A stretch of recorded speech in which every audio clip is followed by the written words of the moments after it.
દોસ્તો, મલ્હાર ઠાકર અને આરોહી પટેલની સુપરહિટ જોડીની નવી ગુજરાતી ફિલ્મ ઓમ મંગલમ સિંગલમ રજૂ થઈ ગઈ છે. લગભગ 3 કલાકની આ ફિલ્મ કેવી છે અને જોવા જેવી છે કે નહીં તેના વિશે વાત કરીએ. ફિલ્મની સ્ટોરી વિશે તો ટ્રેલર રિવ્યૂમાં વાત કરેલી, છતાં ટૂંકમાં જણાવીએ તો વાણી અને સિદ્ધાર્થ નાનપણથી મિત્રો છે અને સાથે જ હરતા ફરતા હોવાથી એક રીતે કપલ જેવી જિંદગી જીવતા હોય છે. 12 વર્ષની તેમની રિલેશનશિપ હોવાથી તેમને સિંગલ જિંદગી કેવી હોય તે ખબર જ ન હોવાથી બંને નક્કી કરે છે કે તેઓ પોતાની રિલેશનશિપને એક પોઝ આપે, એટલે કે જો તેઓ સિંગલ હોય તો કેવું જીવન હોય તે જીવવાનું નક્કી કરે. બંને મળીને પોતાનું સિંગલનામું તૈયાર કરે અને એ રીતે જીવવાનું શરૂ થાય. હવે તેમના આ પ્રયોગ દરમિયાન બંને અલગ અલગ પાત્રોના પરિચયમાં આવે છે, જેને કારણે તેમની રિલેશનશિપમાં કેવા ટ્વિસ્ટ આવે છે અને ફિલ્મના અંતે બંને વચ્ચે પેચઅપ થશે કે બ્રેકઅપ તે જાણવા તમારે આ ફિલ્મ જોવી જોઈએ. બીજી બધી વાતો કરતાં પહેલાં જણાવી દઈએ કે ફિલ્મ 3 કલાક જેટલી લાંબી હોવાને કારણે તમને થશે કે ફિલ્મ જોતી વખતે કદાચ કંટાળી જવાશે, પણ જે રીતનું સ્ટોરી ટેલિંગ અને ટ્રીટમેન્ટ છે તે તમને ફિલ્મની લંબાઈ ફીલ નહીં થવા દે. ફિલ્મ એકદમ હલકી ફુલકી કોમેડી સાથે ફૂલ ઇમોશનલ રાઇડ છે, જેમાં વાણી અને સિદ્ધુની રિલેશનશિપ અને ફ્રેન્ડશિપ સાથે તમે તમારી જાતને આસાનીથી સાંકળી શકશો. આ બંનેની રિલેશનશિપનો શું અંજામ આવશે એ ખ્યાલ તો કદાચ તમને પહેલેથી આવી જશે, પરંતુ જે રીતની તેમની જર્ની છે તે જોવાની મજા આવશે. ખાસ તો સચિન જીગરના ગીતો અને મ્યુઝિક આખી ફિલ્મમાં જે રીતે યુઝ કરવામાં આવ્યા છે તે માટે ડિરેક્ટર સંદીપ પટેલના વખાણ કરવા જોઈએ. સ્ટોરી સિમ્પલ હોવા છતાં જે રીતના ડાયલોગ્સ ફિલ્મમાં છે તે તમને હસાવવા અને રડાવવાનું કામ કરશે.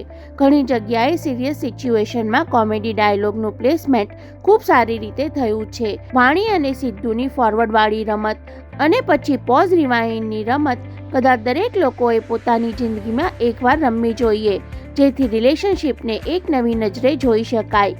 ફિલ્મની પ્રોડક્શન વેલ્યુ ઘણી સારી છે. ખાસ તો પોલો ફોરેસ્ટમાં જે ડેસ્ટિનેશન વેડિંગનો આઈડિયા ફિલ્મમાં દેખાડવામાં આવ્યો છે તે અને તેની સેટ ડિઝાઇન અદ્ભુત છે. ટૂંકમાં દરેક ડિપાર્ટમેન્ટમાં ફિલ્મ ઉત્તમ કક્ષાની છે. તે ફિલ્મ જોશો એટલે ખ્યાલ આવી જશે. એક્ટિંગની વાત કરીએ તો મલ્હાર અને આરોહીની ઓનસ્ક્રીન કેમિસ્ટ્રી અદ્ભુત છે.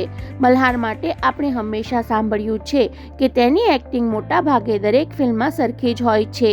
આ ફિલ્મમાં પણ એવું જ કહી શકાય. છતાં સિદ્ધુના રોલમાં તમે બીજા કોઈ કલાકારની કલ્પના નહીં કરી શકો.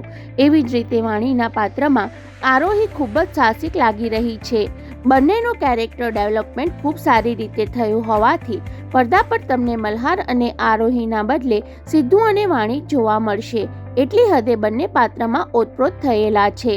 બાકીના સાથી કલાકારોમાં ભામિની ઓઝા ગાંધી અને તત્સત મુનશી પોતાના પાત્રમાં પરફેક્ટ છે. સિનિયર કલાકારોમાં આરતીબેન, નિસર્ગ ત્રિવેદી, દર્શન જરીવાલા અને ખાસ તો સ્વર્ગસ્થ આશિષ કક્કડ દરેકની એક્ટિંગ હંમેશની જેમ જ મજબૂત છે. આરોહી અને દર્શનભાઈનો પિતા પુત્રીનો અને મલ્હાર તથા નિસર્ગભાઈનો પિતા પુત્રનો ટ્રેક સ્ટોરીમાં સારી રીતે વણી લેવામાં આવ્યો છે. મલ્હારના મિત્રમાં જોવા મળતા કલાકારનું કામ પણ સારું છે. ઓવરઓલ વાત કરીએ તો ફિલ્મ જોવા માટે દરેક પ્રકારના પ્લસ પોઈન્ટ છે. એટલે જો ફિલ્મ ન જ જોવી હોય તો તેના માટેના માઇનસ પોઈન્ટ કહીએ તો ઘણાને આ ફિલ્મ ઇમોશનલ ડ્રામા અને મ્યુઝિકલ હોવાથી લાંબી લાગી શકે. બાકી ફિલ્મના માઇનસ પોઈન્ટ બીજા કોઈ શોધ્યા જડશે નહીં.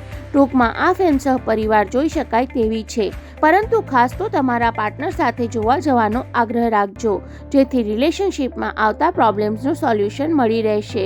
તમે આ ફિલ્મ જોઈ કે નહીં? જોઈ હોય તો કેવી લાગી તે કમેન્ટ કરી જણાવશો. સાથે જ આ વિડીયોને લાઇક કરી ચેનલને સબસ્ક્રાઇબ કરવા સાથે બેલ આઇકન પ્રેસ કરવાનું ભૂલશો નહીં. આપણે મળીશું નવી માહિતી સાથે. ત્યાં સુધી રજા લઈએ.